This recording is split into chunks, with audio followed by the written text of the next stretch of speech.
Ассалаумағалейкум көрермен. Бізде той мен ойдың кезек шығарылымы. Бүгін бізде қонақта актер, әрі асаба, елге танымал сахнаның жұлдызы, Шаншар театрының экс-актері Нұржан Құлшынбаев және асаба ағамыз, Бақытжан ағамыз. Қош келдіңіздер. Рахмет, қош көрдік. Қош көрдік.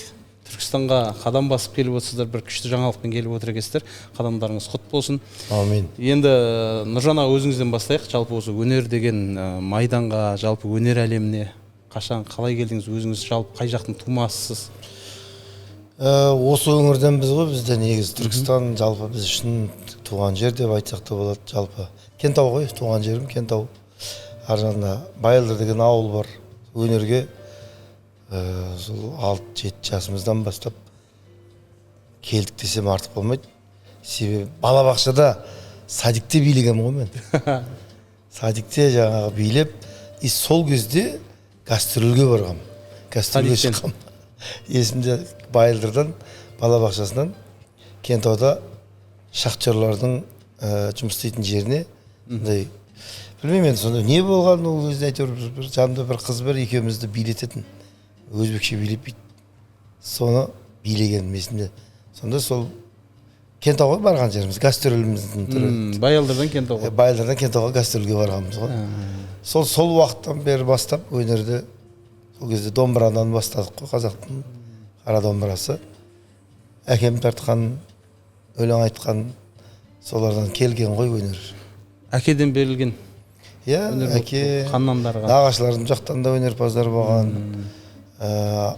Атамның өзі өлең айтқан, атамның інісі Халық деген кісі айтыскер ақын болған кезінде.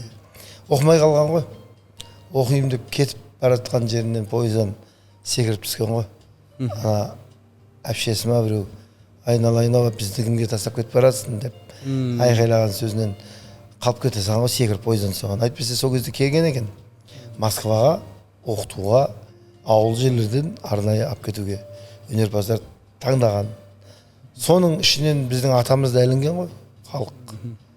Сонымен болды оқыт сөзін деген, ол қай жыл, ол кісілер үлкен ғой енді. Аталарымыз соғыстан кейін. Менің атамның өзі 4-ші жылғы, інісінің өзі білмеймін енді нақты қай жыл екенін. Бірақ әйтеуір. Сол жалпы айтқанда сол атамыздан тұқымымызда бар, өнер нағашыларымнан бар. Нағашы атам баян тартқан екен мен. Өзім баянистім ғой негізі, музыкант. Жалпы айтқанда сол ол келатқан баядан. Ерлан ағамыз айтып еді, бір газетке мақала шықты. Анамның құрсағы консерватория деген сондай. Біз 5 ағайындымыз ғой. Үлкені менен кейін Ерлан ғой. Сол кіші ініміз 2008 жылы қайтты дүниеден. Алла рахым алсын. Ол саксофонист еді ол. Екі қарындасым да ән айтады. Өнерге жақын. Өнерге жақын. Ерланды болса да білесіз. Жаңағы тойдың гүлі. Гүлі. Сол кезде айтқан ғой, жаңағы анамның құрсағы консерватория. Туған балдардың бәрі сол жақтан оқып шыққанда музыкальный. Сіздің мамандығыңыз актерлік өнер ме, жоқ әлде? Негізі мен мамандығым, кәдімгі дипломдағы мамандығым баянист, музыкант. Кейін жоғарғы білімде сондай музыкант. Бірақ мен актерлік нені практика жүзінде үйреніп, арасында сол актер деген сертификат алғанбыз ғой. Жұмысымызға байланысты да. Негізі мен музыкантпын. Шаншар театрына қалай келдіңіз? 96 жылы бірге келгенбіз ғой. Бақытжан ағамыз. Бақытжан аға, сізге енді оралайық. Өзіңіз қай жақтың тумасысыз? Енді асаба екендігіңізді білеміз. Өзіңіз қай өңірдің тумасысыз? Қазіргі таңда не істеп жатсыз? Қайдасыз? Көрінбейсіз? Енді мен Созақ ауданы Шолақ Қорған деген ауылда туылып өскенмін. Сол жерде мектеп бітіргенмін. Одан кейін Шымқалаға кетіп, сол жақта студенттік өмір басталып, сол жақта оқып жүріп, Нұрекеңдермен бірге танысып, араласып, дос болып. Сөйтіп біз Бағмаржан деген трио құрғанбыз 1996 жылы. Сөйтіп альбом жазып шығарғанбыз. Татбектің әні шығарамыз. хит болмай тұрып десеңізші. Ақмаржанды біз хит қылдық десеңізші. Ақмаржан деген трио 3 баланың атынан құралған. Бақытжан, мен, Марат деген досымыз бар. Шардаралық және Нұржан. Мараттың, Марын, Нұржанның жанын алып, сөйтіп Ақмаржан деген трио болғанбыз. Сөйтіп альбом жазып шығардық. Сол екі ортада Нұрекен екеуміз бірге Шаншарға кірдік. Ол кезде Шаншар басталғанда бір 2 жыл болған. 96-ның декабрінде концертіне қатыстық қой. Шаншардың. Шаншардың жаңа жылдық. Әнші болып кірдіңіздер ме? Әнші болып өлең айттық. Екеуміз әнші болып кірдік, дуэт болып. Ол кезде бірақ бұндай емес тұғым. Нормально. Жеп жіңішке. Ол кезде кішкене. Сөйтіп мен 1999 жылға дейін 3 жыл әкеңдердің, дүкеңдердің қасында жүріп, ары қарай өзім басқа тірліктермен кеттім. Нұрекең сол жерде қалды. Содан 24 жылға дейін бұл кісі сол жерде қызмет жасады. Білесіздер ғой енді. Өнердің нағызын айта алмады. Өнердің ортасында жүрді. Енді мен де өнерден алыста жүрген жоқ. Мен Тамада болып, басқа болып, осы Түркістан қалалық мәдениет үйінде істедім біраз жылдар. Жалпылама солай. Енді Шаншардан кетуіңізге не себеп болды, Нұржан? Енді жаңа қарапайым үйлерде де айтады ғой, бір отбасыда Үй ішінен дейді. жаңағы үй ішінен үй тігеді, бірге тумақ болса да бірге жүрмек жоқ деген бір сол бір кетем деп кетпейсің. Бір себеп болады міндетті түрде. Ол себеп жаңағыдай әртүрлі себеп болады. Біреу ұрсып шығып кетеді, біреу рұқсатын алып шығып кетеді, біреу байқамай шығып кетеді. Біз бірақ әрмен қарай жалғастырамыз деп жүрдік та, кейіннен бірақ жанында Күннұр деген қыз бар, екеуміз бөлек вайн түсіре бастадық. Сонымен ол вайындар ол Шаншарға қатысы жоқ, бөлек дүние. Сонымен әкеңдердің өздері де айтты, бөлек бір театр болсаңдар, дайындыр екенсіңдер ғой деп әзілдеп айтадым. Сонымен әйтеуір сәті түсіп, сол 30 жылдықты атқардық та былтыр. 24 жыл. 30 жылдықта оны бәкеңдерді шақырып, Ақмаржан триосының бұрынғы өлеңін айтып, жаңалап. Сол концертті бітірдік. Содан кейін 25-тің жаңа жылдан кейін бәкеңмен келісе отырып, біз былай да жүре берсек қосымша. Сонымен жарайтып қосымша жүріп ары бері, сонымен аяғында енді 2 кеменің басын ұстаған суға кетеді дейді. 2 кемен емес, біреуін қарық қылайық, ақыры ашылған екен. Осы кемемізді, жаңадан соғылған кемемізді жүргізейік, рұқсатыңыз беріңіз, батаңыз беріңіз деп, сонымен еншімізді алдық қой. Шаншардан батасын алып шыққанның бірі? Шаншардан батасын алып шыққанның бірі, тұсаукесерімізді кішігірім жасап шыққанның бірі менмін.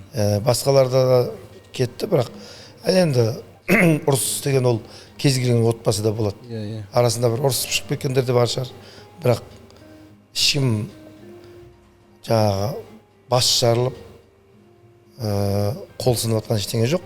Жеңіл әншейін бір сөз болып қалуы мүмкін.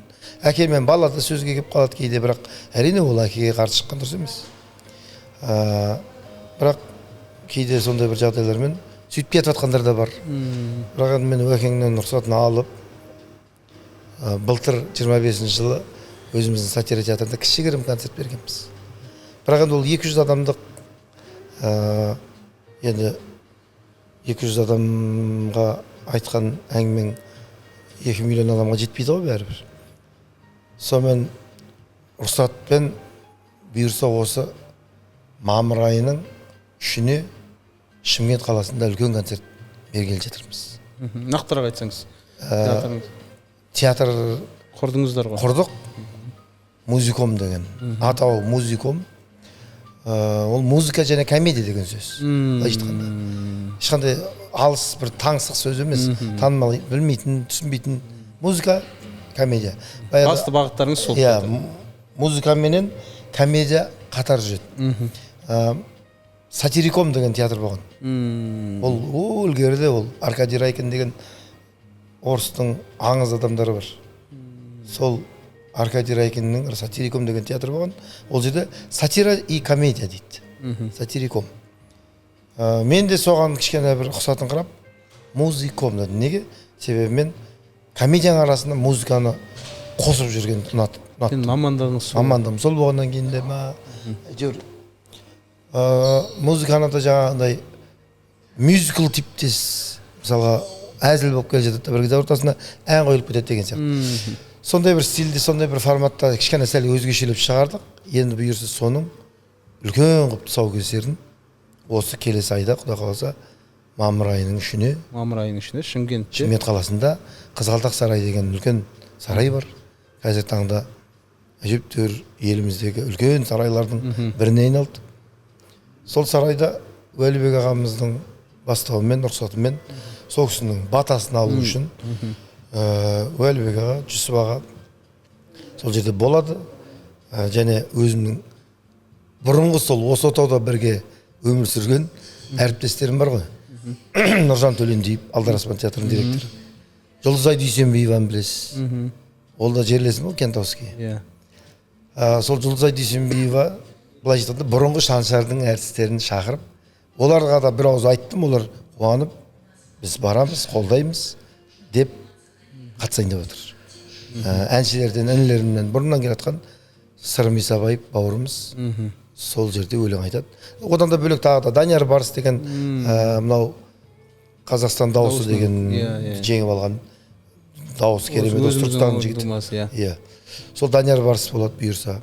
Тағы да бір-екі әнші, қыздар, балдар. Жұлдызды қонақтар, иә. Құдай қаласа. Алла сәтін салып, аман есен бір әдемі кеш болсын, Құдай қаласа. Амин. Енді осы жерде айтып кететін жайт, сол 3 мамыр дедім ғой енді ол. Ал енді бірақ ол 3 мамырға дейін үлкен концертіміздің бірі Түркістан қаласы. Осы Түркістанда 1 мамырға қойып отырмыз. Түркістандықтардың назарына келіп, бабаның басына барып, Құран оқып, Яссауи атамыздың басына барып, Құран оқып, сол жерден Алладан тілеп, 1 концерт осы Түркістаннан. Қазақстан халқының бірлігі күні. Қазақстан халқының бірлігі күніне Түркістан қаласында қалалық мәдениет үйген әдем бір жаңадан соғылған ғимарат бар екен. Алғаш керемет концерттердің бірі болып отыр, иә. Сол жерді көріп, маған қатты ұнады ол жер. Сол жерде 1 мамыр күні кешкі сағат 19:00-де өз театрымызда, жаңа театрымыздың концертін береміз. 2 май әрине өзім туған жерім Кентау. Құдай қаласа. Сәтін салып бір әдемі кештің куәсі болайық. Иә, Құдай қаласа. Енді қарасам 30 жылдан бері бір театрда жұмыс істедіңіз. 28 жыл. Мінезіңіздің жайлылығынан ба, қалай өзіңіз қалай деп ойлайсыз? Көнбістігімнен ғой десең. Енді мінезімді жайлы деп айта алмаймын енді, бірақ енді арасында өзімізді жаңағы не алмай қаламыз, сыймай қаламыз, сыйып кетеміз. Өнер ғой былайша айтқанда. Бұл өнердің құрметі үшін осы өнерді бойымызға сіңіргеннен кейін мен өз басым анда барып, мында барып, ана қырға барып, мына қырға барып, әшөптің басын бір шалған ұнамайды дейсіз ғой. Жүрегенді ұнатпаймын. Баяғыда бір бәкең айтқан еді, дарақ бір жерден көгереді деп. Көгерген жеріміз, өскен өнген жеріміз сол Шаншар болды ғой. Құдайға шүкір өстік, өндік, әлі де өсеміз, өсіп біттім, толдым деген ешкім жоқ. Оған жеткен жоқпыз. Бірақ ізденіс үстіндеміз.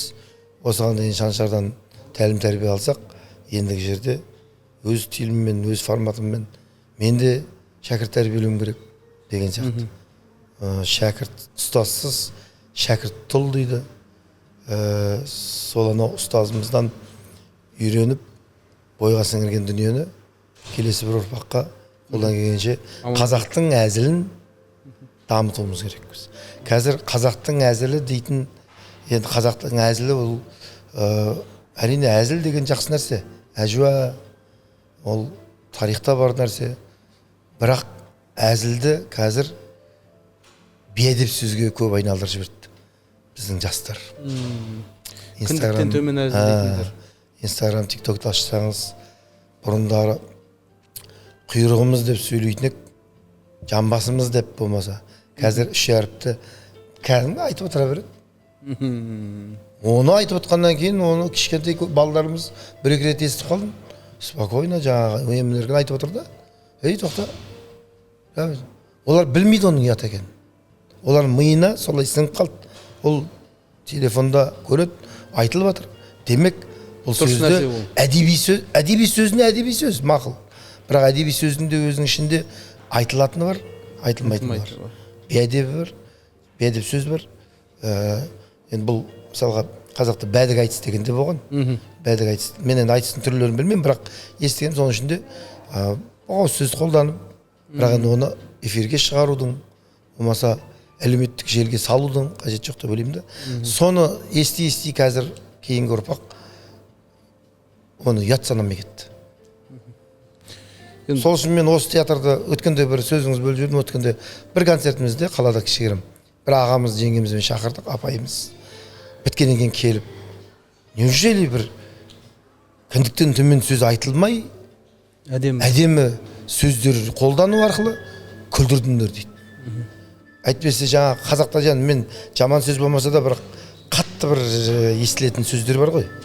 Жаңағы мысалға қаншық деген сөз бар да, ол қарап тұрсаң әдеби иттің жаңағы ұрғашысын бірақ жаман естіледі. Соны сахнада да пайдаланады. Ал біз оны сахнада пайдаланбаймыз. Бірақ соны пайдаланатындар да бар. Сондай сөздерді естімедік деді да. Сондай сөздерді естімейтін театр сөйтіп те күлдіруге болады екен ғой деп кеп айтып кетті. Демек бізде соны мен өзім соны қатты қадағаладым да, ауыз сөз, болмаса бейәдеп сөз, лаж болса пайдаланбайық. Енді қазір шынымен осындай бір трендке айналып кетті ма, боқтап күлдіру, болмаса бір келемеждеу өте көйіп кетті. Бұның басында жүргендердің барлығы блогерлер деп білеміз. Әлеуметтік желіде бәленбай мың подписчигі бар. Әр сөйлеген сөзінің өзі боқтап, ананы бір айтып, мынаны бір айтып. Өткенде де подкастта айтып едім. Ол боқтаған былай тұрсын. Қазір анандай бір хит болып кетті ғой. Бір реклама түсіретін болса, сенің папаң туысқандары деген сияқты бір не түсіретін хит болып кетті, білесіз ба? Дуалақ қойған бірдеңе деген сияқты. Оның өзі бір ағайындықты ажыратады. Сондай нәрсенің барлығы.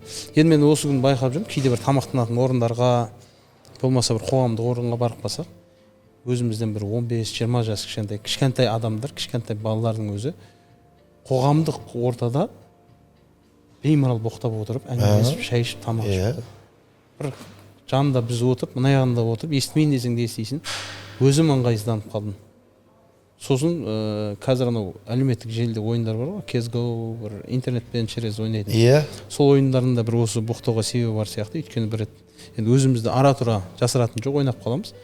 Сөйтіп ойнап қалсам, интернет арқылы ойнайды ғой. Кішкентай балалардың бар, бір-біріне боқтап, сондай жерден үйренетін сияқты да. Меніңше ата-ана сондай балаларды бір ойынға қараған кезде әлеуметтік желіде бір цензура, бір қадағалау керек сияқты. Осының барлығы содан басталып келе жатыр. Блогерлер құртып келе жатыр. Сіздер сияқты шын сахнаның жанашыры бір өнерпаз адамдар болса, ол жаңағыдай оқыған оқымаған деген сияқты бөлінеді. Өз тойда да асабаларды айтамыз, кейде оқыған тамада, оқымаған тамада, оқыған тамадалар более әдемі алып шығады тойда. Кіндіктен төмен әзілдемей, оқымағандар, жаңағы сахна көрмегендер кіндіктен төмен әзілдеп, келемеждеп, адамның түр сипатына тиісіп деген сияқты. Қазір сондайлардың кестерінен мен өз байқаймын, әртіс деген халыққа деген құрмет төмендеп кетті. Бұрынғы әртістерді естісең, кәдімгі ол кісілермен сөйлесудің өзі абайлап сөйлесетін. Неге? Себебі ол сөз шебері болуы мүмкін. Болмаса ол бір әзілдеп тұрып түйреп кетеді. Сол үшін одан қорқып тартым сөйлейді. Ал қазір әртістерге анандай ақшаң болса сатып ала саласың. Оларға деген құрмет қатты бір күшті болмай қалды. Жүсіп ағамның бір рет бір ашуланғаны бар еді.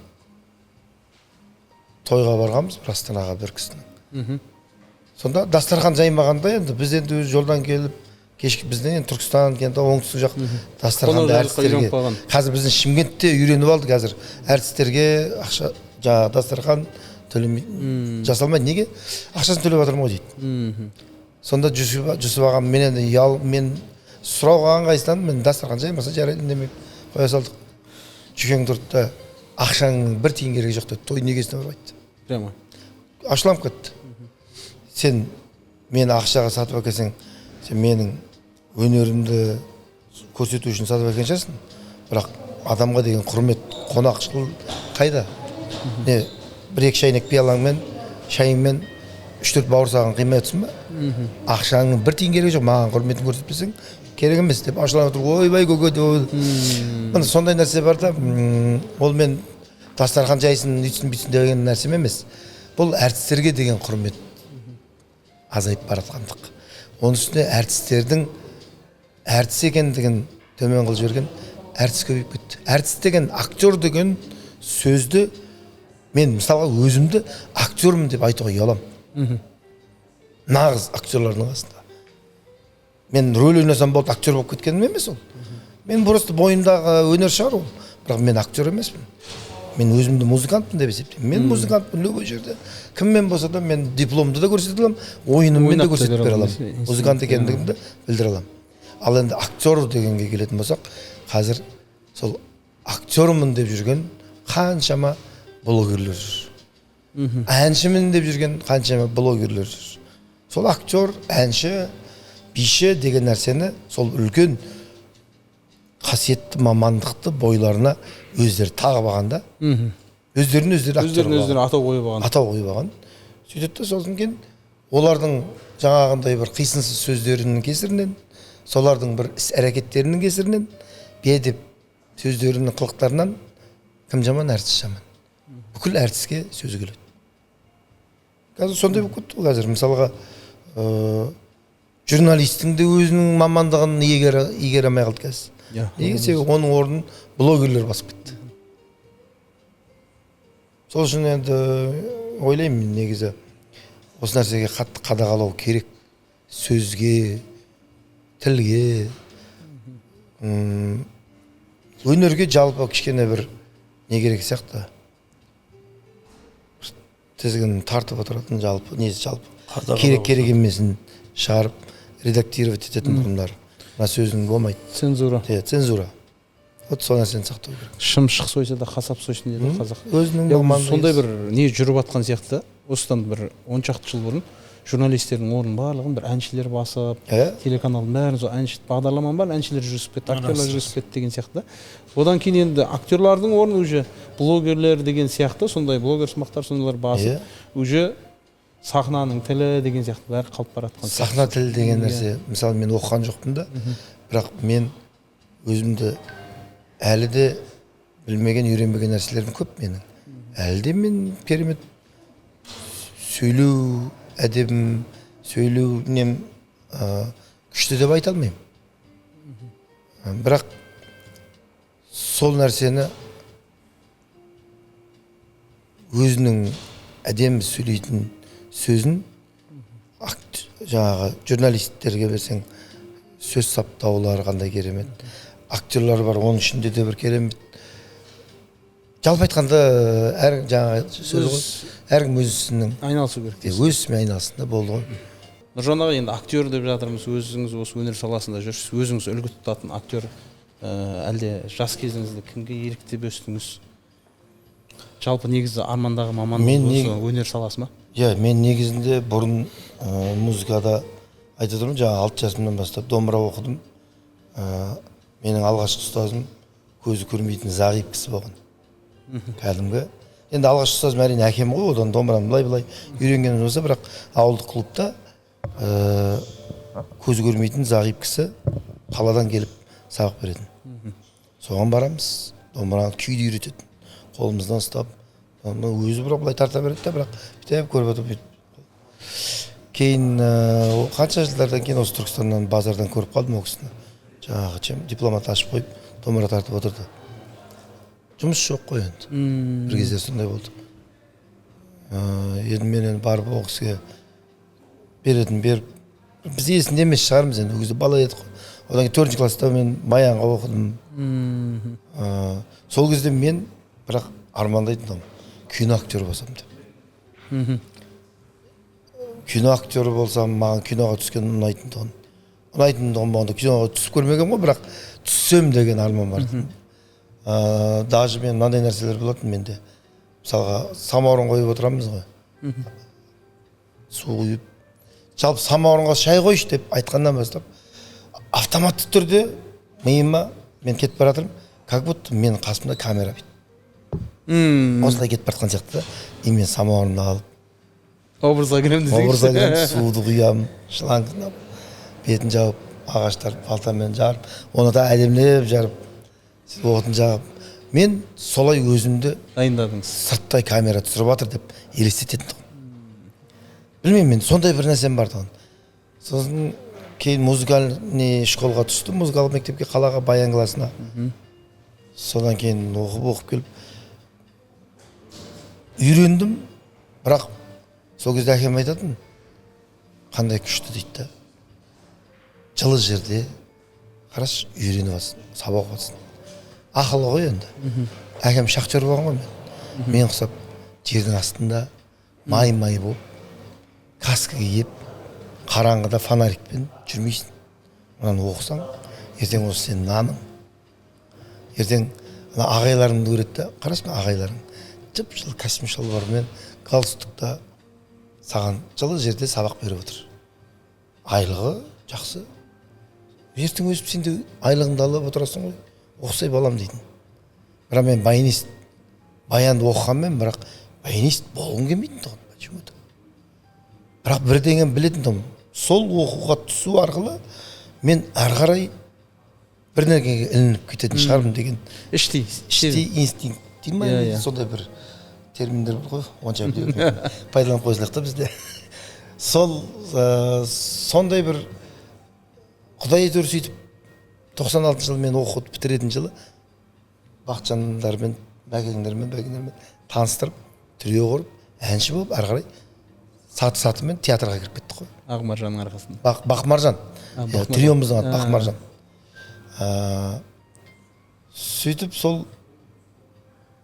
содан ары қарай шықтық. Енді ары қарай Шаншармен кете бердік. Ол жерде де қиындықтар болды. Музыкалық арасында жіберіп мектепке кірдім жұмысқа. Қоя салсам екен. Мектепке кіріп бір аптадан кейін рахмет. Мектебіңе рахмет. Оқушыларыңа рахмет. Пианинаңа рахмет. Сонымен шығып кеттім yoqtan. Еркін жүріп қалған адамсыз ғой. Иә, ана еркін жүріп үйреніп қалған екен. Сонымен әртіс болып кеттік қой арға енді. Ұстазыңыз Уәлибек ағамыз ба? Актерлық өнерге баулыған. Уәлибек көкеміз, Жүсіп Ақшораев. Екеуін айтамын ғой жаңағы. Бірі әкем болса, бірі шешем. Екеуінен көп нәрсені үйрендім. Өткенде сол 30 жылдан кейін, 30 жылдықты жасап жатқан кезде, бұрын бізде 96 жыл істеген Алманы білесіз ғой? Алма деген апайымыз. Салихова Алма. Шаншардың алғашқы актрисалары. Үлкен апай ғой енді бізден. Сол кісіні көрдік, шақырдық қой енді, ол кісіні де шақырдық. Сонда сол кісі 1-2 күн бірге жүрдік қой гастрольде. Алматыда, Астанада. Сол айтады маған, сен тура Уәлибек болыпсың дейді. Неге де? Әңгіме айту стилің. Балдарды жұмсаймын ғой енді. Мен енді әкеңмен жүкеңнен кейін, сол жерде үшінші адам мен болған екен, мен көбінесе маған тапсырма береді. Мен басқарып кетем арасында. Соны бәрін бақылап жүрген екен да. Сен тура Уәлибек болыпсың деді. Айнымайған сөйлеу стиліңде. Ал енді мен сол екеуінен де үйренген нәрсем бар. Одан бөлек Нұржан келді ғой, Алдараспан. 2005-те Нұржан келді. Төлендиев. Нұржан екеуміз партнер болдық. Бар ғой біздің екеуміздің қойылған, бірге ойнағандарымыз. Нұржаннан алдым біраз нәрсені. Былай айтқанда менің ұстаздарым Уәлибек, Жүсіп ағаларымыз, Нұржан, Төлендиев әріптесім. Оны да ұстаз санаймын. Неге? Себебі мен Нұржанға дейін импровизация деген нәрсені қатты қолданбайтын тұғым. Қорқатын тұғым. Кейін Нұржанмен ойнай, Нұржанда сондай импровизациясы бар. Сол маған шықты, үйрендім. Жалпы айтқанда, қазір импровизацияның жақсы айтатындардың күшті айтам деп айтпаймын, бірақ импровизация айта алатын актермін деп санаймын өзімді. Актермін демей ақ қойын, өнер адаммын дейді. Бірақ импровизацияның король Жүсіп аға дейді ғой, сахнада. Жүкең импровизацияны біз түсінбей қалған нелер бар. Біз күтпеген жағдайларды жасайды. Бірақ енді ол көбінесе ол кісінің импровизациясы қандай? импровизация деген жалпы алдын ала дайындалып кеп жасағанды айтпайды. Иә, бірден. Сахнада тұрдың, сен сондай бір ситуацияға түсіп қалдың, Шығып кету содан. и сен сол жерден сол ситуациядан шығып кеттің. Міне соны айтады. Оны жасай алатын жүген. Оны содан үйрендік біз. Сол кісілер менің ұстаздарым. Өз әңгіме сұрақ содан басталған жоқ. Ұстаздарым деп. Ал актер сол кездегі актерлар дедіңіз айтпақшы сұрақтың біреу. Жақсы көретін актерларымыз баяғы кәдімгі сол легендалар ғой. Асанәлі Әшім, Тұңғышбай Жаманқұлов, көп қой олар. Олар көп. Әрқайсысы мықты. Әрқайсысы бір төбе. Шебер. Олар метр. Айтқанда. Оны ішінде мынаусы ойнай алмайды жөндеп деп айтамаймыз. Сол поколение сол кезде керемет. Кейін де шықты. Әзілдің саласындағы Бауыржан Ибрагимов деген қандай мықты сатиран. Ойнаған кезде рөлді шынайы күлдірген кезде керемет. Тамашаның тарландары енді болса да, ол тамашаның ол кісілер бабаларымыз, аталарымыз ғой біздің. Иә. Енді Шаншар қара шаңырақ болып тұр ғой Әзілхақтың. Иә.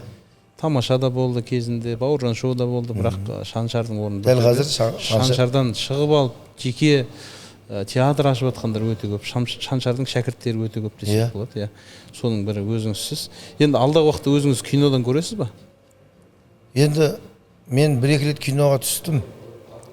Бала күнгі арман орындалып келе жатыр ма? Бұлай жалпы негізі бір киноларға түстім. Главный рөлге де ойнадым, бірақ ол фильм главный рөл болғанда ол фильм өзі бір Кореядан барып бір гран-при жеңіп келді дейді. Ол киноның режиссері.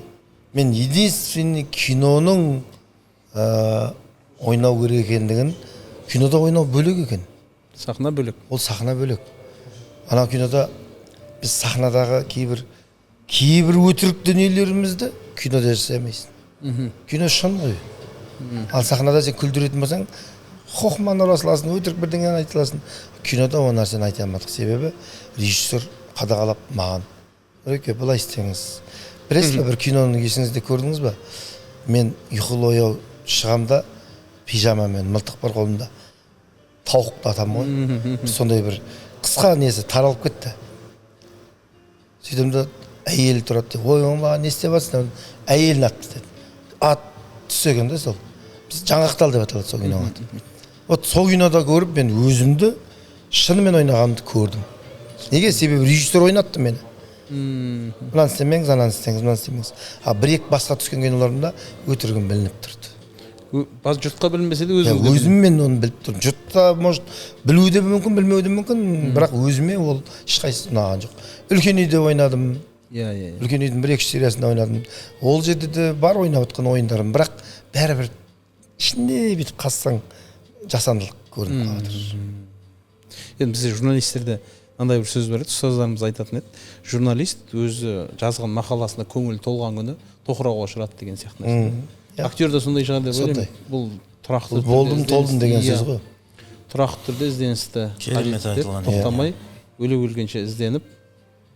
Енді алдағы уақытта өзіңіздің театрыңыздан бөлек сондай бір қазір енді YouTube сериал дейді, сондай хит болып кетті ғой. Мен шынымды айтсам, түсіруге сондай бір ниетіңіз бар ма? Сол нәрсеге қатты бір қызығып, өзім тыңдаймын ғой енді кейде. Қызығып тұрған нәрсем әзірге ондай бір қатты дүние жоқ. Соны түсірейінші YouTube каналға. Әрине енді мүмкіншілік болып жатса, ол да оңай емес нәрсе. Ол кино түсіру дегенде оңай емес. Түсіп жатқан кезде, түсіріп жатқандарға қарап жатсам, қаншама дүние жатыр ана жерде. Камерасы бар, анау жазатын сценарийі бар, енді жалпы айтқанда өте көп еңбек жасау керек. Маған одан көріп менің мынау қазіргі ашқан театрымды жұмыс істетіп, жүргізіп, қазір осы программамды аман есен Құда қаласа осы ертең Шымкентте берсем, одан кейін бұйырса 6 шілде Астана күнінде Астана қаласына конгресс холлға берейін деп отырмыз. Алматыны бұл жол қоя тұрайын деп отырмыз. Бірінші кезге Астананы беріп, сол Астана каналына түсіргізсек деп жатыр енді Уәлібек ағамыз кішкене көп көмек беріп жатыр осы жағынан. Сол концерттен кейін бұл программа тоқтайды. Келесі программаға дайындық жасауымыз керек біз. Маған осы қазір қызық болып тұрғаны. Келесі жылға ендігі программамды дайындап, енді бұдан да көбірек жаңағы нені музыкамен байланыстырсам, мюзикл форматта ғой біздікі. Соны көбірек. Бұл жолда қостым, бірақ көбірек қоса алмадым, себебі халық оны қалай қабылдайды? Түсінбей қалмады. Әлі дұрыс. Жеңіл аз-аздан қостым. Сатира мен музыканы бір арнада тоғыстырып, бір әдемі. Құдай қаласа, иә. Бұл негізі бұрыннан бар дүние ғой, иә? Шаншарда да анау Жүкеңнің жан досымды айтқан дүниесі бар. Жан досым, тағы бір оркестр бар. Солардың бәрі негізі менің идеяларым. Өкең екеуміз отырып жазып істегенбіз. Бірақ негізгі идея менен келген. Өкеңе ұсыныс айтқам. Осылай шығарайық деп. Енді бұл бөлек театр ашу өзіңіздің ұсынысыңыз ба? Өзіңізге ойға келді ме, әлде Өкеңдер ұсынды ма? Қазір құрамда қанша адам бар?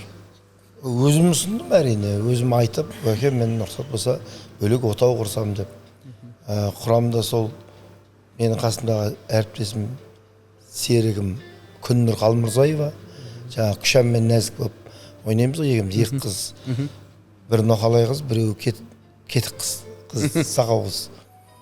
Сол қыз бар, менімен бірге, ол да Күннұр Шаншарда 18 жылдай жұмыс істеді. Содан бөлек Бәкең бар құрамда. Содан бөлек сол Шаншарда істеген Марат деген жігіт бар еді. Анау бізде бір екі сиыр туралы бір скетч шығарған еді. Былтыр алдыңғы жылдары ма бір көрген болсаңыз, сол жерде сол сиырдың егесі болып жігіт келеді. Ол ойнаған сол бізде. Сол бала бар менде. Одан бөлек сол сатира театрының әртістері. Бізде сатира театр айттым, ол үлкен жағанақ. Оның ішінде бір театрда 4 театр бар деп айтамыз да, ойнап. Себебі оның ішінде Шаншарда соның ішінде, біздің театрда соның ішінде, актерлардың бәрі бір. 8 адамыз. 8 адам. Жалпы. Әншісі бар, күйшісі бар дегендей, актері бар. 8 құрамда. Енді көреміз ғой, алдағы уақытта. Құдай қаласа жемісті болсын. Аумин. Көрермендеріңіз көп болсын, залдарыңыз толы болсын. Енді мынау өзі біздің подкасттың да аты той мен ой ғой. Жалпы той туралы ой айтамыз, осындай бір әңгімелер қозғаймыз. Енді жалпы өзіңіз той басқарасыз ба? Енді той бизнес деген жақсы көреміз бәріміз. Бұл негізгі бизнесіміз сол. Табыс көзі. Табыс көзіміз. Біреулер өзінің бір кішігірім магазині бар болса, кейбір әртістердің бар ғой, әртістер. Болмаса басқа бір бизнес болуы мүмкін. Біздікі сол қолымыздан келетіні сол той бизнес. Бала кезімізде ойлайтын едік, мысалға Шаншар концерт құрады. Жылына бір болмаса 2 концерт. Жаңағыдей аналар күнінде болмаса наурызда құрады, сөйтіп көккүзде бір концерт. Сол жылына 2 концерт құрады да. Одан қалай өмір сүреді деп. Іштей кішкентай кезімде ойлайтын едім, сөйтсек бәрі айналып келгенде сол осы той халықтың қазынасы деп табысын. Той болсын. Иә. Ана бір не бар ғой, бұл әртістердің қашанда айтатын дұғасы, тілегі жақсы. Той болсын дейді. Себебі сіздің үйде той болса, бұған пайда да, бұған да. Ниеті де жақсы, кәсібі де жақсы. Сол біздің табыс көзіміз той. Біз сахнада жүріп, театрда концертпен, спектакльмен жүріп, біз ондай табыс таппаймыз. Театрдан айлық аламыз бізде. Бірақ сол айлықты біз бір тойға барып, жарты тойға барып лайықтықты табамыз. Сол үшін бұл той берекелді, той елдің қазынасы дейді, бекер айтпайды. Әрине, тойдың да мәдениеті бар. Тойға барғанда да, тойда да қазір қалай солай басқарып жүргендер бар. Жас балдар бар, біз сияқты танымал кісілердің стилінде басқарғысы келеді. Мысалға мен әртіс болғаннан кейін, мен әзілдің әртіс болғаннан кейін, жасымда жас бала емеспін, бірақ өзіммен қатарлармен әзілдесе берем. Өзіммен қатарларға айтатын әзіл терминдерді пайдалана берем. Соны жас балдар соны пайдаланады. Бізден ұрлайды да, мысалға. Уәлібек көкеміздің сөзін 22 жас, 25 жасар балдар пайдаланады. Өзіңіз ойлаңызшы енді. келмейді ғой екеуі. Келмейді. Біріншіден ол жасы үлкен адам, екіншіден ол халық әртісі. А сен кімсің?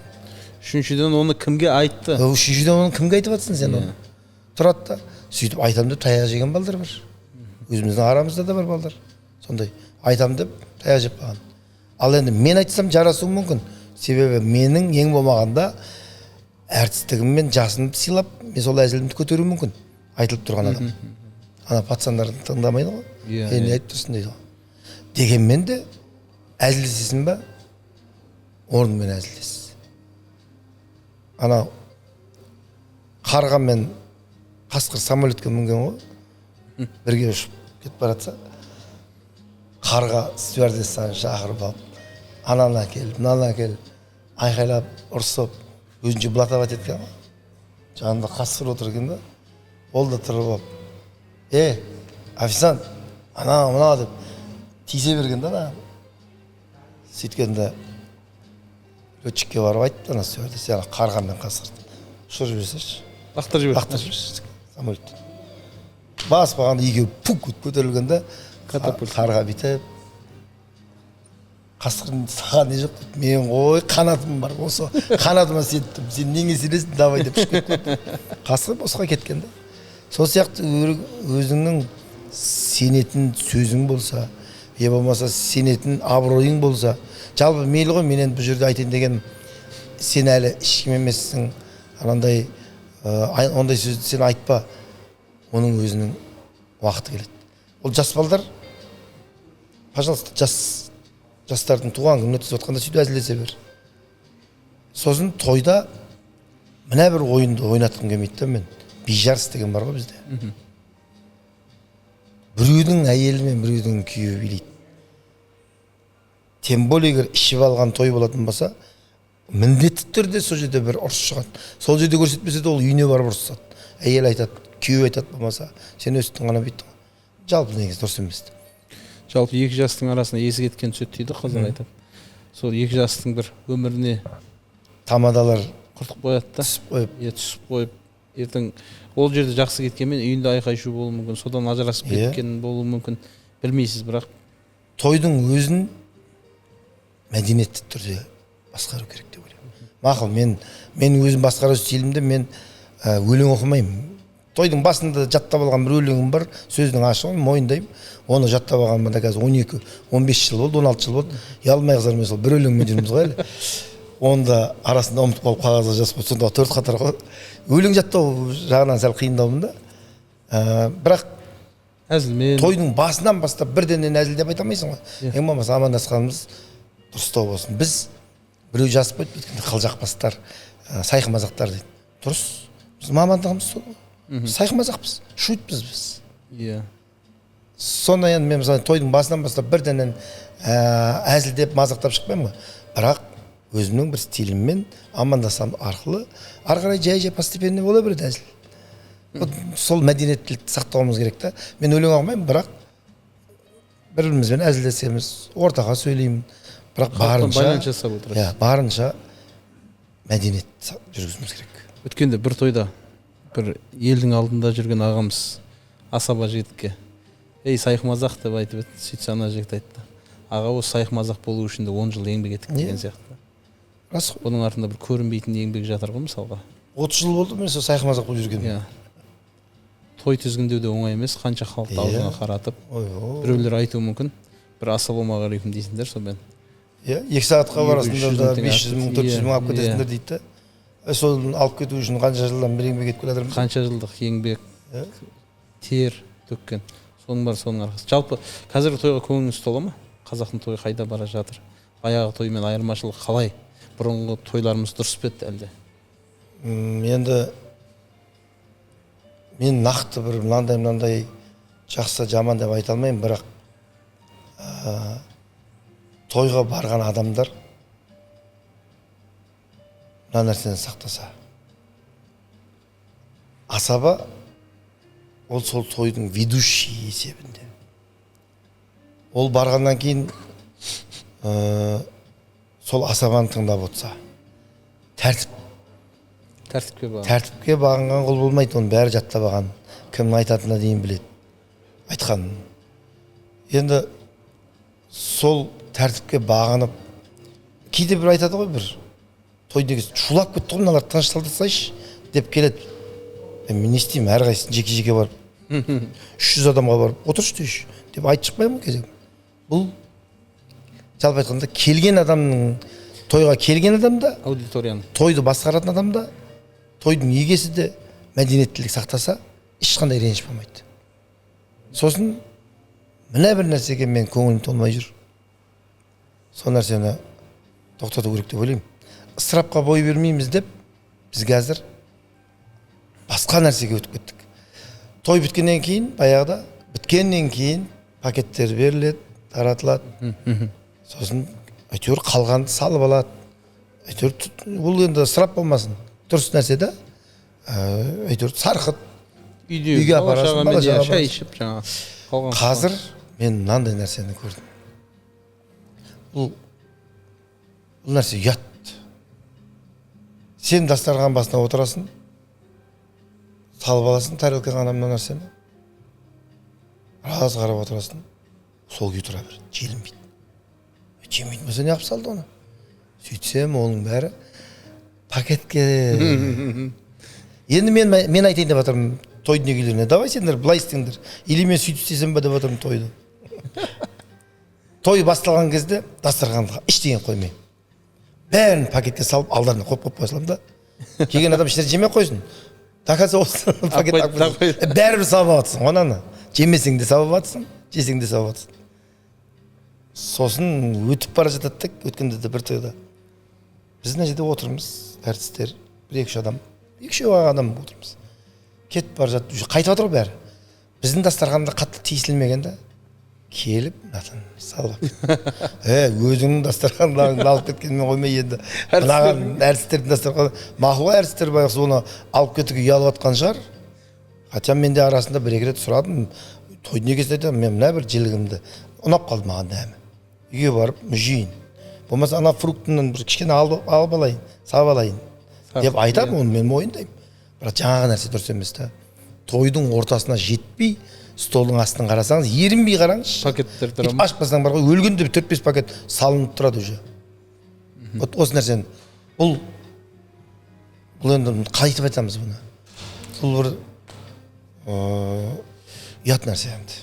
Енді бала-шағам қатты айтпай-ақ қояйын. жесін дейтін шығар енді. Жоқ, бала-шағам жесін дейтін нәрсе ғой. Бірақ тойдың егесі оны әрқайсысының бала-шағасын ойлап істеп жатқан жоқ қой ол. Ол келген қонаққа беріліп жатыр. Мүмкін сол тойдан қалған нәрсе тойдың егесінің өзінің бала-шағасына, болмаса ертесіне тағы да шай береді ғой. Құдайға шүкір. Құдайға шүкір жасайды. Осы нәрсеге қарсымын мен. Бақытжан, сіз не айтасыз? Қазіргі той мен бұрынғы тойдың айырмашылығы?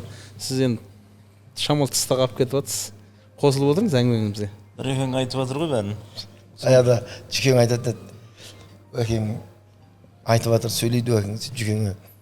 Сізді бірдеңе айтса десе, біреу айтып жатса не аламын оған, жағымды ауыртып дейді. Біреу сөйлеп жатырса бәрі айтып не аламын оған. Менікі де сондай ғой. Менікі апамдікі дейді. Менікі де апамдікі. Деген баяғыда біреу. Ана Жүкең айтатын еді. Ұялмайтын бетке талмайтын жақ береді деп. Мына Өкеңді айтады да. Сол сияқты мен де маған да соны келіп тұр ғой, соның бір. Нұрекең әдемі айтып жатыр ғой бәрін. Сол менің де ойым сондай да негізінде. ойым енді. Жалпылама енді той деген халықтың қазынасы болып жатқан нәрсенің бәрі жақсы ғой негізі. Жақсы ғой десе. Бола берсін ақасы. Жақсы, нанға бәріне жағып дегенде. Анау енді көп десем мен құдалыққа шығам. Ореке өздеріңіз де білесіздер ғой, әбден осы Түркістанда құдалыққа шығып, құдалық басқарып піскен балам ғой мен де. Сізді құдалықтың келілері дейді ғой түрге. Ол енді негізі тойдың төресі құдалық расында да. Екі жақ енді танысып, білісіп, бір-бірімен бас қосып, араласып, қараласып басталатын дүние сол ғой. Соған үйреніп қалғам мен. Құдалықта алып қосатын дүние бар ма? Мен өткенде құдалыққа бардым да. Кейде енді жаңағы құда мен құдағи белін байлап жатады, көрпеге аунатады мысалға да. Сосын ұн жағады, отқа май салдырады, сосын нан сындырып, нанау сигізеді деген сияқты дүниелер бар да. Жалпы. Сосын керек емесі деген сияқты. Негізінде ол айтылып жатқан нәрсенің бәрі бұрыннан келе жатқан біраз нәрселер бар ішінде, салт дәстүрде біздің. Бірақ көп нәрсе қосалқы болып кеткен ау негізінде. Ойлап қарағанда. Жаңағы 9 деген нәрсе бар, мысалы, ол жаңағы бұрыннан келе жатқан дүние ағайынға беретін болды оны қазір. Енді дұрыс қой, жолын жаса болды ол нәрсе. Тамада 9 деген 9 бар қазір дегендей ғой деп әзілдеп қоймен ортасында. Енді анау кит қойып жатқан кезде мен өзіммен ара кетіп жаңағы құдалық басқарам ғой. Сол кезде анау мата қойып жатыр ма деп еркектер не алады ғой, жаңағы бір ыдыс аяқ бірден қойып жатады. Құрметті құдалар деймін да. Бұл анау наматаны әрі апарамыз, бері алып келеміз деп неғып жүрмеңіздер деймін да, ренжіп жүрмеңіздер. Бұл салт дәстүр. Мен өзім әкем құдалыққа кеткен күні қай уақытта келсін түнгі 3-4 шешем байғұс ұйықтамай күтіп отырады деймін да. Есіктен кірген бойда бірінші қоятын сұрағы құдалар не кигізді деген. Рас күтіп отырады. Просто қызық, сол шиваги пакеттен ашып, мынаны кигізді, мынаны құда қойды, мынаны құдағи қойды деген сияқты нәрсе да. Мен осы жерде қосып жіберейінші. Бұл біздің салт дәстүр ғой. Иә. Бірақ бұрынғы ілгердегі қазақтардың құдалық енді сояқтан келіп отыр ғой енді. Ол кезде мен ойлаймын да, не кигізді деп жаңа сұрадыңыз ғой. Киіп келетін шынымен. Киетіндей дүние. Пайдаланады оны. Қазір ешқайсысын пайдаланбайды. Қазір кию мүмкін, тек сол реткі өздерінің семьялары бір-біріне дұрыстауын алады да, ал қалған алалауға болмайды дейсіз ғой жалпы. Қасында барған адамдар кимейді ондай нәрсе. Мен құдалықтан қашатым баядан, бірақ мен 1-2 рет бардым мен де ұялғаннан. 1-2 жерде киенім де бар, рас. Қарындасым тұрмысқа шыққанда. Ал енді 2-3 құдал болып барасың мысалға. Ондай жерлерде кәдімгі жұртқа берілген дүниені аласың, бірақ оның ішінен іліп алар, киіп алар ештеңе жоқ. Мен ашпаймын да оны. Әйеліме беремін, болмаса анам өз алады да ішіндегісін. Келесі бірдеңеге дайындайды болды. Енді мен байқаймын да, баяғыда осы құдалыққа мысалы затылатын болсаң, көйлек бірдеңе алып қалатын болсаң, китке ма деп сұрайтын. Сосын 45-ші размер көйлек болса, аштан кішкентай детский болып шығады, сондай сияқты. Бірақ қазір осы күні осы нәрсе қалды да, жұрттар уже мысалға үйге қолданатын барлығы бірдей бір нағашылар тефаль, болмаса бір жастық, одеял, бірдей ұстайтын дүниелер беріп жатыр да, бұл да бір қуантатын шамал. Ал негізінде енді менің өзімнің ойым осы құдалыққа келгенде жалпы сол нәрсенің бәрін алып тастайсаға деді. Қандай болады екен? Одан да жастарға. Мен ойлаймын да, мен ертең менде бала үйлендіретін шаққа келіп қалдым, құда қаласа. Мен құдалармен келісейін. Давай, ешкімге кит қоймай қойсын. 9 дегенді алып тастайық. 9-ды алып тастайық. Тек қатты болса, бір бермесек болмайды деген нәрсе болса, сол алып отқан келіннің әке-шешесіне, сол жаңағы үйіндегі інілеріне, бауырларына туған бір сыйлық алайық. Біздіге де сендер солай істеңдер да, ештеңе апармаймыз. Дүниеде әкеме. Одан да мен той жасасам, мақұл, мен той жасайын.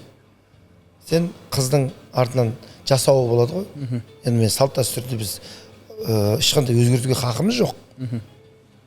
Адамның ақыры қазір өзінің қолында ғой бар нәрсе.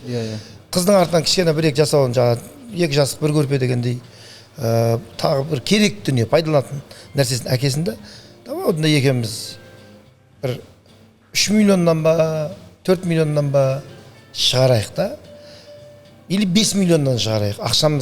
Ақшасына қарай қой. Біреу әркім әртүрлі, бірақ бәрібірде де сол алатын дүниені сол ақшаға жұмсайды, дұрыс па? Сондай ақша кетеді. Онда сен де, мен де өсіп шығарайық, или mesela балдарға той жасап бересілер жеңіл-желіп. Основной ақшаны бір 10 миллион жинап берейік та, первоначальный болмаса 10 миллионға үй, бір бөлмелі үй сатып алуға болады. Кез келген жерден. Бір бөлмелі үй сериясына қарай. Сондай нәрсе істейді. Кейінде өздері қосады. Ары қарай сосын өздері үшін жұмыс істесін, өздерін тапсын. Жалпы Нұржан ағам, мен құдалық деген нәрсе ол құданың үйін барған жерін ағайын көрейік деп жасалатын дүние ғой баяғыдан Сондай, иә, сондай. бірақ осы күні Үйге бармайды. үйге бармайды, құдалық жасамай қоя салған дұрыс қой деп ойлаймын. Иә, ақыры үйге бармайтын болса. Одан үйге бармайтын болса құдалық жасамай қойған дұрыс қой. Не үшін шақырып жатсың сен? Ал енді Сенің үйің лашықта тұрсаң да иә, құдалықты үйіне шақыр. Құда, келген құда менің қызымның қай жерге барғанын көреді, көрсін. құдаларын көрейін. Баяғы 3-4 күндік құдалықтарда мысалға главный үйден бір тамақ жесе, 2 тамақ жесе, қалған ағайындардың үйіне барып бір тамақ жеп келетін, ағайындардың, туыстарының үйін көретін. Енді қазір ондай нәрсе жоқ, бірақ бір үйден қайтады ғой. Қазір бір үй, бір кафе, или бір үй.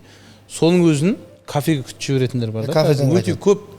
Өйткені баяғыдай қызмет жасайтын келін жоқ дейді, анау дейді, мынау дейді деген сияқты да. Оның барлығы ағайынның арасы ажырап баратқандығының белгісі. Может, ақыры кафеге шақырасың, одан құдалық шақырмай қоя салу керек. Егер действительно жасайсың ба, үйің лашық болса да, үйіңе шақыр, үйіңді көрсін, келсін. Сен барыңмен балыңды ұсын, қатты шығындалма. Көрсін. Анау жаңағындай нәрселерден қиналатын сияқты. Біріншіден соларды күтіп, тамақ пісіріп, үйту ол бар. Одан бөлек үйінің бір шеті мысалға бір абойы түсіп қалған болса, я болмаса мына жер әлі бітпеген болса, ол енді біз еркектерге бәрібір ғой, негізі. Әйелдер ғой астында. Ей, мына үйдің ана шетінде осы жерге құдалық шақырмақшымын ба? Не деп шақырасың мына үйге? деген әңгіме болады. Дей берсін, мен өзім білмеймін енді не абыға. Мен мысалы біреудің үйіне барған кезде, егер де бір шетінде дуалының бір шеті кем жыртылған, болмаса түсіп қалған болса, түсіп қалыпты. Оны не деп кем істедің? Сыни көзбен қарамайын дейсіз ғой. Не үшін қарауым керек мен? Біріншіден Құдайдан қорқамын оны сынауға. Себебі ертең менің сол жердегі дуалым түсіп қалуы мүмкін. Ал енді оны әйелдер өйтіп ойламайды.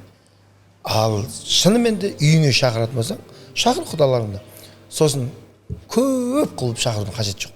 Құдалар жақтан астында 10 адам келсе, сенің үйіңнен 10 адаммен 20 адамың болып, 30 адам күте жібер, болды үйіне. Узкий круг. Сөзіңіз аузыңызда баяғыдан Бақытжан аға, өзіңіз білесіз, осыдан бір мен енді 15 жылдай болып қалды осы тойда жүрген, алғаш шығып жүрген кезде, той басқарған кезде құдалыққа 7-9 адам келетін. Иә? 7-9 адам келеді. Осы күн құдалыққа барсақ 30 адам келеді ғой, 25 адам, 30 адам. Ол бара-бара ысырапшылық көбейіп баратыр, негізінде ол. Осы жақында ғана бір құдалық басқарған жоқпыз ба? Иә. Құдалық басқардықта 80 адам болды. 80 адам болды, иә. 80 адамның, ол 80 адамың бір 6 стол ма болды. И содан кейін тойға бардық та, той болды. 6 стол болса 80 адамдық. Тойға тағы 4 стол қосылды, 12. Разница сәл-ақ. Осы жерден зада салайық та деймін де, әлі тойына барамыз. Иә, расында сондай болды, таң қалдық. Негізі, бұрын, бұдан бір 15-20 жыл бұрын болған құдалықтарда 7 адам келетін, 9 адам келетін, өзі сондай тақ болып келе ма, сондай бір жолда ма? Сондай тұғын, мен өзім білемін. Одан кейін 2 күндік құдалықтар болған. Ол құданың үйіне барып, біз қонып, бірінші үйде мал сойлады. Керемет есе құдалықтар, Олдар қызық енді. Шек қарынды қуырып беретін. Горячий салат дейді қазір әйелдер. Соны қуырып біріншіге беретін, одан кейін ет асып басталып келетін де, екіншіге сөйтіп құдалар сол үйге қонатын. Сөйтіп ертесінде тұрып, азаннан бастап ағайындардың үйін аралайды. Ананың үйіне бармаса ренжитін ағайындар. Менің үйіме құдар келмеді. Бір қой сойып, басын ұсынып. Сондай құдалықтарды бастаған мен негізінде. Оның бәрін мысалға біз жоққа шығара алмаймыз, оны біз дұрыс емес деп айта алмаймыз, хақымыз да жоқ. Әр нәрсе заманына қарай өзгереді. Бірақ әр қайсысы ақыры өзгертіп жатыр ғой, өз заманына сай. Бұл жерде бір дәстүрден аттап кетіп жатқан ештеңе жоқ. Бірақ бұл жердегі мәселе шығын шықпаудың, ысырап қылмаудың әрекеті ғой біздікі. Жаңағындай болмашы шүберектерді тықпалай бергеннен гөрі сол бір нәрселерді алып тастайсыз.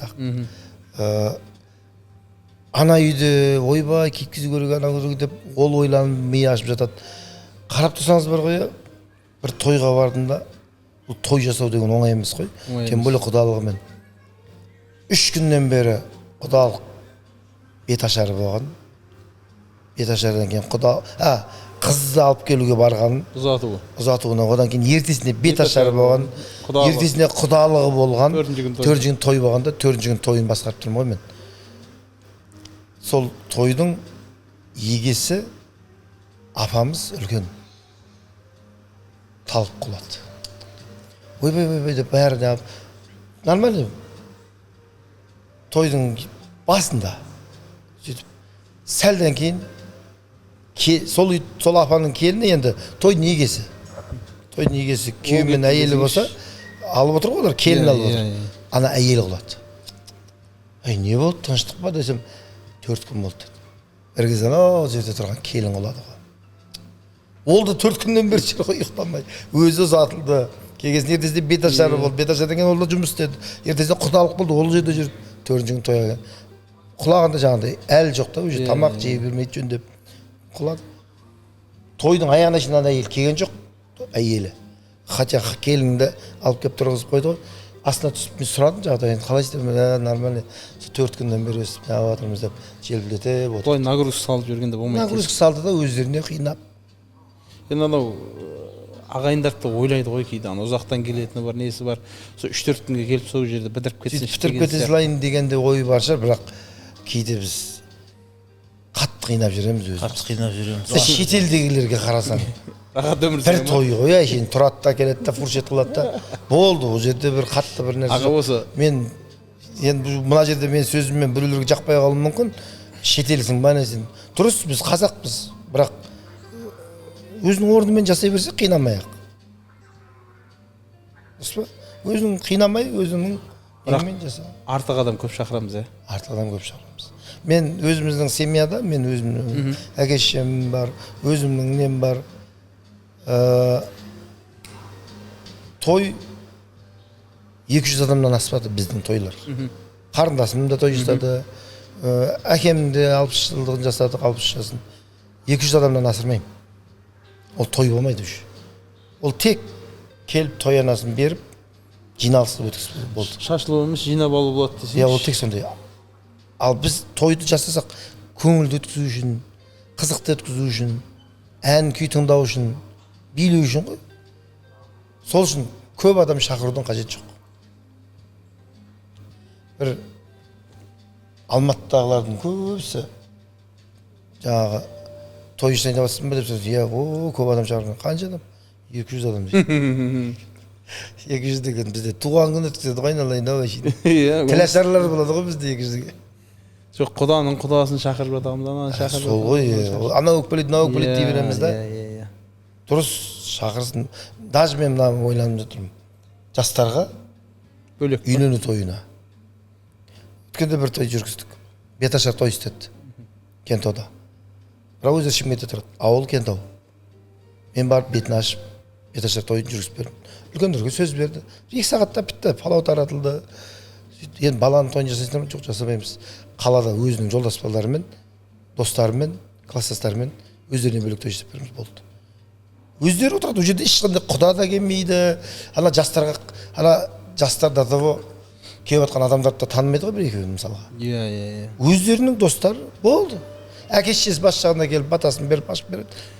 Мен енді осыны естідім, өткенде осындай нәрсе көп қолға алынып жүр. Кешеде бір клиентке осындай заказ беріп кетті.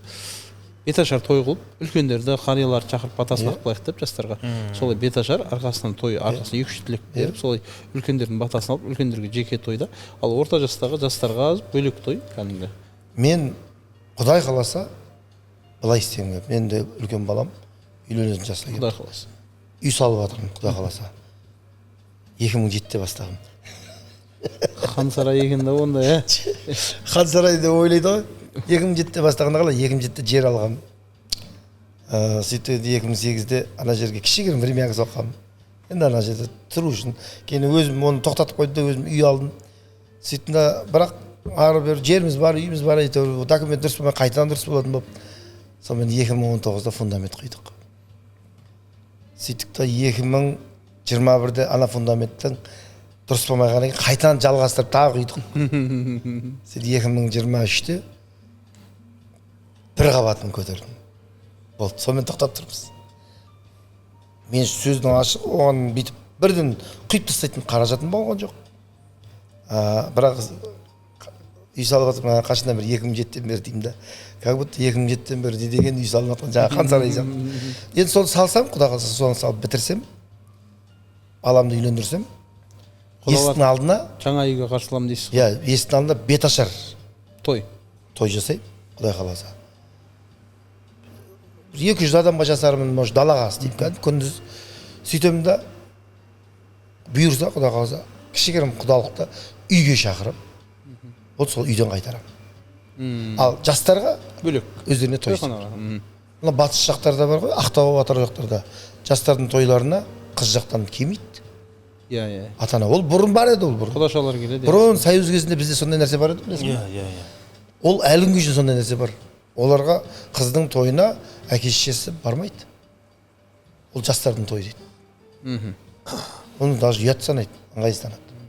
Вот солай жастардың өзіне жасайсашы болды тойды. Өзің сен бет ашарыңды жаса, тойын жаса, ағайыныңа ас бер. Болды. Енді әркім әртүрлі істейді ғой.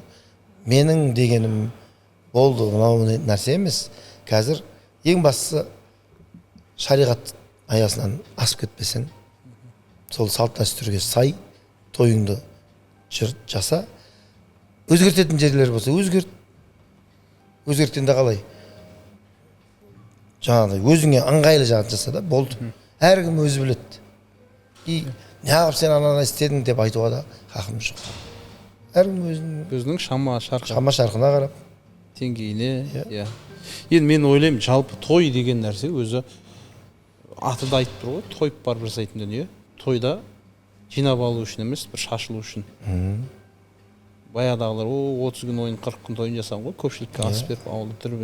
Сондай сияқты да. Той деген нәрсе солай бір мен ақша жинап алайын деп емес, мен осынша жасқа келдім, баламды үйлендіріп жатырмын, болмаса осындай мерейтой жасап жатырмын, осынша немерем бар, осынша ұл қызым бар деген сияқты көрсету мақсатында елге, елдің батасын алу мақсатында жасалатын дүние ғой негізі.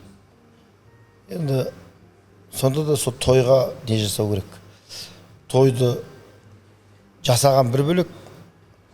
Қазір бір кездері асаба болсам деп, асаба курстары ашылып кетіп, не дейсің, ойбай асаба курсында оқып жатырмын деп, жас балдарға дейін асаба болып кетіп, сондай бір не болды. Арманын асабалықпен шектеу.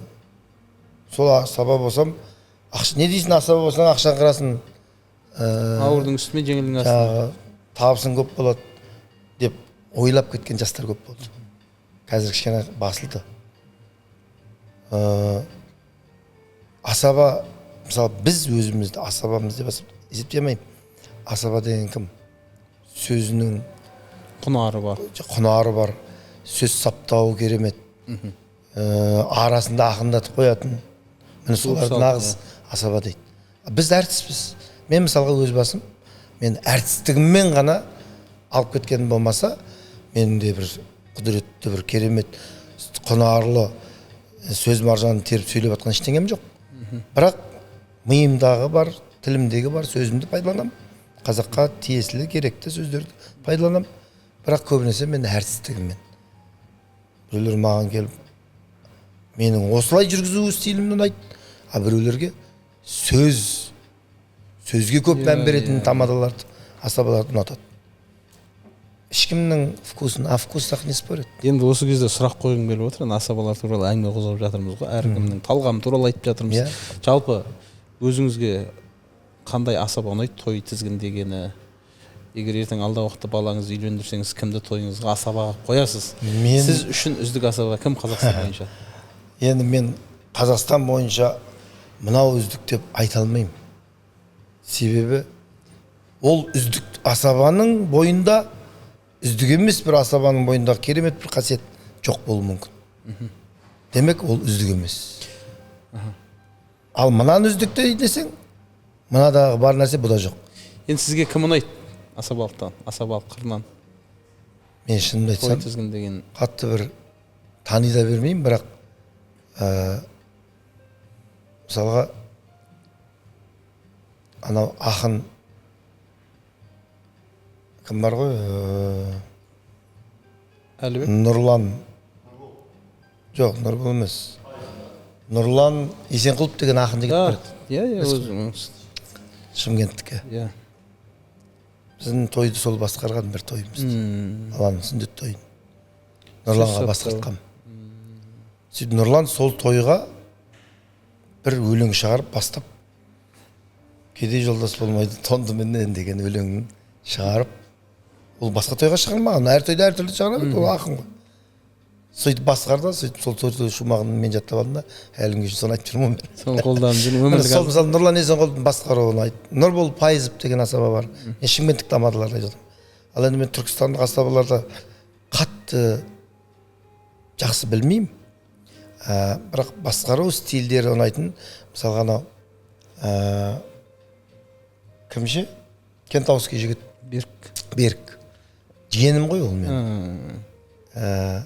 Беріктің басқару стилі ұнайды. Қарапайым, әдемі. Менің стилім сондай, мысалға. Сол Беріктің басқару ұнайды. Сосын кейін, былайша айтқанда енді көп асабалар. Бірақ маған мына нәрсе ұнамайды. Дауысты қосып, жасандылықпен. Соңына дейін сонымен жүре берген. Мен болмаса басында шығарып, кейін нормально сөйлеп кетсе дейсің ғой. Қиналмай сөйлешті. Қиналмай. Бір тойымда Нұрбол Пайызовқа Нұрөке Дәурен Шымкент одағы екеуі отырды. Нұрбол сен басқарасың. Әкемнің 60 жасын. Сөйтесінде ортасына таман Дәуренге берейік. Дәурен сен ана әзіл жағын басқарсын деді. Ойымда ештеңе жоқ, шынымды айтамын. Ешқандай арамдық жоқ. Бірақ ол Дәуренде де арамдық болған жоқ, бірақ Дәурен кейін былай шыққасын. Нұреке әзілді басқарасын, әзілден бөлек былайда бүйтіп ақындап басқара береміз ғой бізде деді. Автоматически импровизация келді маған. Дәурен жанау әзілді сен ақын жағын басқара бересің ғой мақұл, оны да. Бірақ әзіл жағын ол қосамайды ғой ол дедім да. Нұрбол әзілдейді, бірақ ақындатып әзілдейді. Мен ешқандай андай оймен, есеппен жасаған жоқ, просто айта салдым да, ол әзіл, Нұрбол ақын жағын басқарса, сен әзіл жағын басқарасын дегенде жаңағы. Ақын жақты да басқара береміз ғой біз деп еді. Ой, сен ақын жақты басқара берген, ол әзіл жағын басқара бермейді де, сол үшін сен әзілге ұстап отырмын ғой деп енді әйтеуір неғып кеттік. Бірақ жақсы той болды. Нұрбол да сөз саптау керемет қой. Сол тойда да біздің бір өзіміздің шығарып алған бір неміз бар да, мына тойдың егесі жаңадан машина алса ескісін тамадаға береді деген нәрсе сияқтыларды шығарып сол жерде айтып жүрген. Сөйтсе Нұрбол да сол жерде мыналарыңды үйреніп алатын нәрсе екен деп бір әйтеуір әзілдесіп біраз дұрысқан тәжірибе алмасады ғой әркім солай. Енді ешкім мынау сөз менікі, мынау идея менікі деп айта алмайды деп ойлаймын. Өйткені оның қолданып жүрген біреудікі болуы мүмкін. Мен рас бір сөз жазып шығарды, келіншегім жазып берген. Уақыт шіркін өтуімен ұтып тұр, сыртта бізді қос қашықтар күтіп тұр деген сөз бар. Оны мен келіншегім жазып берген. Тойда байланған. Жақсы сөз екен негізі. Бір күні қарасам, сол сөзді бір-екі тойда естіп қалдым. Сізден ұрлаған. Мынанға сөйтсем, ол жаңа видеолардан алған екен. Мен оған ешқандай авторский жазып болған ештеңем жоқ қой. Бірақ сөз солай шығады екен да. Мен осы жерде ғана мен өзімнің жаздырып, ешкімнен ұрламай шығарған сөзімді айтқанымды білем да. Ал кейбір сөздеріміз бар ғой, біреуден естігенде айтасың, біреуден сен әзілінде айтасың. Сөйтіп бір-бірімен алмасып жүре береді екен. Андай бір сөз бар ғой. Сен де бір алма, мен де бір алма. Бір-бірімізге алмассақ, мен де бір алма, сен де бір алма болады. Ал егер мен де бір идея, сен де бір идея, алмассақ, мен де екі идея, сен де екі идея болады деген сияқты тәжірибе алмасу ғой. Ол өте дұрыс нәрсе. Ол жігіттің де ізденуі де бар да, жаңа қолданған. Жақсы жаңадан сөз шыққан екен, әдемі сөз екен деп жаттап алып қолданып жатса, құба құп, әдемі. Енді мына Жеңшем туралы айтып қалдыңыз ғой. Енді кейбір ақындарымыз болмаса осындай бір әзіл саласында жүрген жандар өзінің бір өлеңі болмаса шығармасы шыққан кезде келіншегімен кеңесіп қалай деп бірінші жаңағы оқырманы сол болады, көрермен сол болады, солай кеңесесіз бе өзіңіз? Ол сол тамадалыққа шыққан кездерде жаңағы менде асаба болар мен болмас пен, мен айтып отырмын, музыкантпын. Мен баста диджей болып жүрдік. Ол кезде диджей деген ұғым жоқ бізде. Бізде музыкант. Музыкальный сопровождающий, сол жерде оператор и плюс әнші, өлең айтамыз, живой айтамыз. Сонымен інім Ерлан айтты ғой, өзі менен жайлап уже танымал бола бастағаннан кейін, сен өстіп колонка тасып, өзі колонка таситын қой өзіміз. аппараттасып жүре бересің ба? Давай сен табадалыққа. Бірақ оған дейін біз екеуміз, Ерлан екеуміз талай құдалықты басқарғанбыз бірге. Кішкене бар ғой. Но бірақ үлкен той басқарып көрмедім. Сонымен 2005-2006-да есімде алғашқы тойларымды басқардым. Енді ровно 20 жыл болыпты үлкен той басқарғаныма. Сонда сол есімде сол Беловодта бір той басқарып. Ағайын мына мен шынымды айтып беретін. Мен мынандай комплекс деген жоқ менде. Реальный нәрсе мен қалай бар солай айта беремін. Актуальный нәрсені тұрады. Мен тек туалетке барғанымды айтпауым мүмкін. Басқа нәрсе әзілмен, шынымен айтып. Ағайын той басқарып тұрып, мынау сөзден қате кетіп жатсам, болмаса біреуіңізге байқамай сөз айтып қойсам артық. Ренжімеңіздер. Мен бүгін бірінші мәрте той басқарып деп айттым. Бастадыңыз ба? Бисмилласын. Сөйтіп қызығы осы былтыр бір жігіт келді. Нұреке, ассалаумағалейкум, қалай жақсы. Есіңізде ме Беловодта бірінші мәрте той басқарып сол тойда болғам дейді. Міне сондай нәрседе біз бірінші мәрте сол кезде сол тойда айтатын сөздерімді жаттап қағазбен жүрдім ғой мен сол кезде өлеңдерімді оқып. Мына жерден кейін мынаны айтамын деген жазу бар ғой ішінде. Сол жаңағы келіншегіме оқып берем. Одан бөлек рөлдерімді дайындалған кезде де ананы оқытып қойып партнер қылып. Бұл болады, дайындық жасалады обязательно. Енді күріштің арқасында күрмек су ішеді дейді қазақ. Өткенде Ерлан аға подкастқа келген кезде айтып қалды. Нұржан ағамның арқасында талай жерде шатыстырып, кейде бензин құйып кеткен жерлерім болды дейді жаңа. Сіздің өнеріңізге тәндімін деп. Самозванец деймін ғой Ерлан аға. Пайдаланып кетті. Айтып берген сол бензин туралы біреу толтырып бақыт құйып берген ғой. Жолдан Алматыға кіріп жатқан кезде бір тоқтатқанда біреу сосын ала кетейінші деп мінгізгенде ол рахмет деп бүйтіп қарағанда сен Шаншайдағы Нұржан емес пе? Жоқ, оны қой біліп даусыңа жұқсап тұр. Жүрші бақ бензин заправка полный бар. Как раз өзі азайып келіп қарады. Полный құйып тұр. Қайтар бензин деймін ғой. Бір не деді Инстаграмға алмай қызарма Ерланда. Маған ана Инстаграмнан келеді ғой андай нәрсе. Біреу сені салса белгілеп шығады ғой.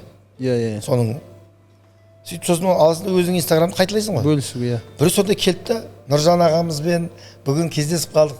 Ерлан жүр ғой. Алан астында белгілегенде короче.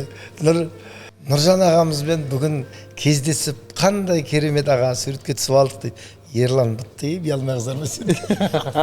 Аллар Нұржан дегенді тауып алғанда менің. Соны белгілеп тұр. Сөйтіп белгілеген. Енді бір қызық бар. Құдай өзі кешірсін.